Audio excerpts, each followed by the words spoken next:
नंतर घेऊयात बातम्यांचा वेगवान आढावा 24 तास सुपरफास्ट।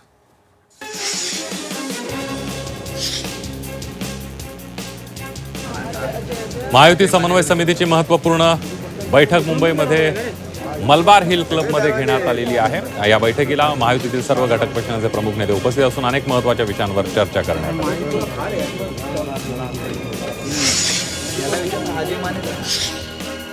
संत तुकाराम महाराजांच्या पावन नगरीत देहूमध्ये आज राष्ट्रवादी काँग्रेस शरदचंद्र पवार पक्षाचे आमदार रोहित पवार सहकुटुंब दाखल झाले। यावेळेला पवार कुटुंबियांनी संत तुकाराम महाराजांच्या चरणी पालखी रथाच्या कळसासाठी तब्बल 11 किलो चांदी अर्पण केली आहे। ही चांदी संत तुकाराम महाराजांच्या शिळा मंदिरामध्ये देहू संस्थानकडे विधिवत सुपूर्द करण्यात आली।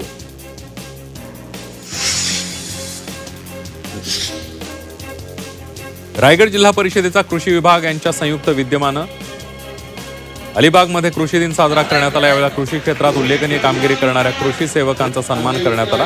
तसंच शेतकऱ्यांसाठी विशेष व्याख्यानाचं आयोजन करण्यात आलं होतं। प्रदर्शनाच्या माध्यमातून शेतकऱ्यांना कृषी अवजारांची माहिती देण्यात आली।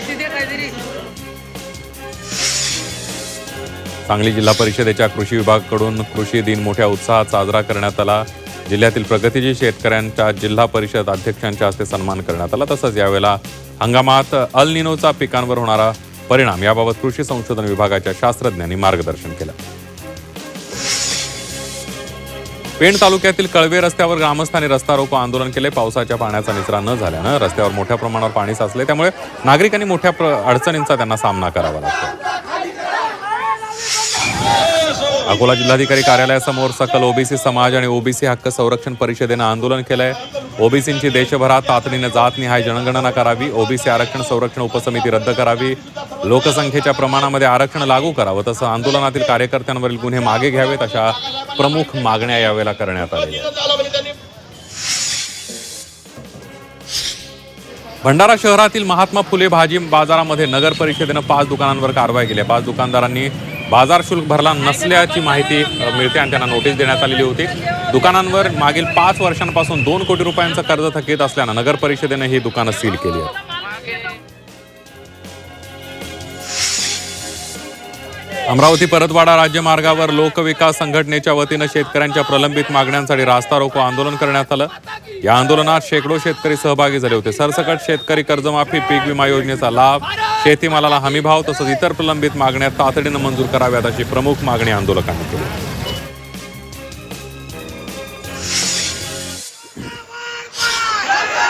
नवी मुंबईमध्ये माथाडी कामगार आक्रमक झालेत। 1 जुलैपासून सेवा खंडित करण्यात आल्यानं कामगारांनी कंपनीच्या गेटवर सरकारच्या धोरणाचा निषेध केलाय।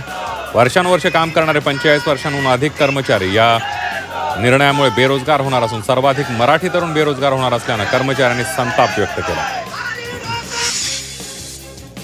पालघर जिल्ह्यात मुसळधार पाऊस सुरू आहे। जिल्ह्यातील नदी नाल्यांना पूर आलाय। सूर्या नदीमध्ये मासेमारीसाठी गेलेल्या शेतकरी पाण्याच्या प्रवाहात खोलीचा अंदाज न आल्यानं वाहून गेल्याची माहिती आहे। डहाणूच्या पेठ केदारपाडा येथील विठ्ठल जाणे केदार असं या शेतकऱ्याचं नाव आहे।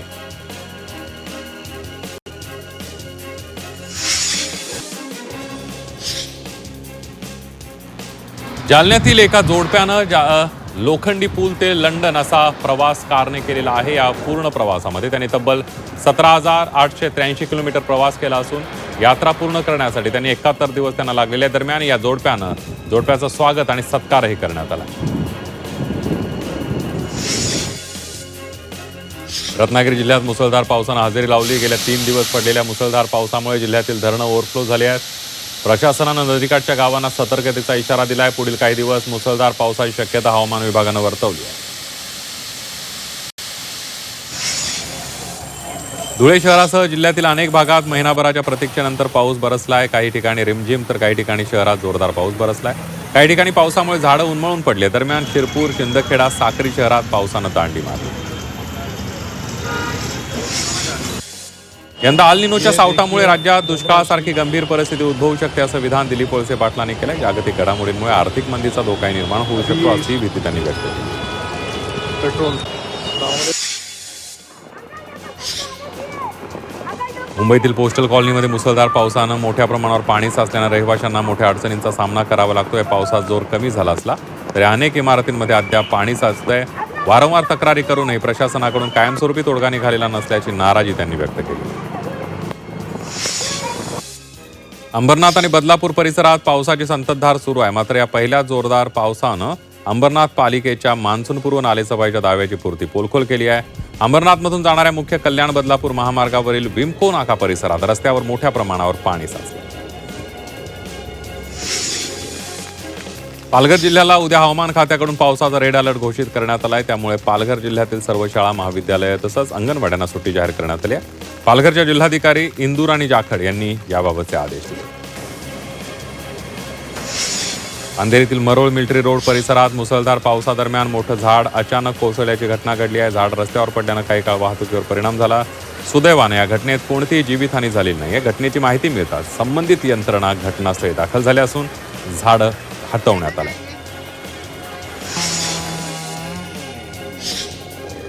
जोगेश्वरी पश्चिम येथील एसी रोडवर मुसळधार पावसामुळे मोठं झाड कोसळल्याची घटना घडली आहे. झाडाखाली उभा असलेला टेम्पो आणि विजेचा मीटर बॉक्स पूर्णपणे दबलाय. सुदैवाने त्यावेळेला परिसरात कोणीही नसल्यानं मोठी जीवितहानी टळली आहे. मात्र टेम्पोचं मोठं नुकसान झालं.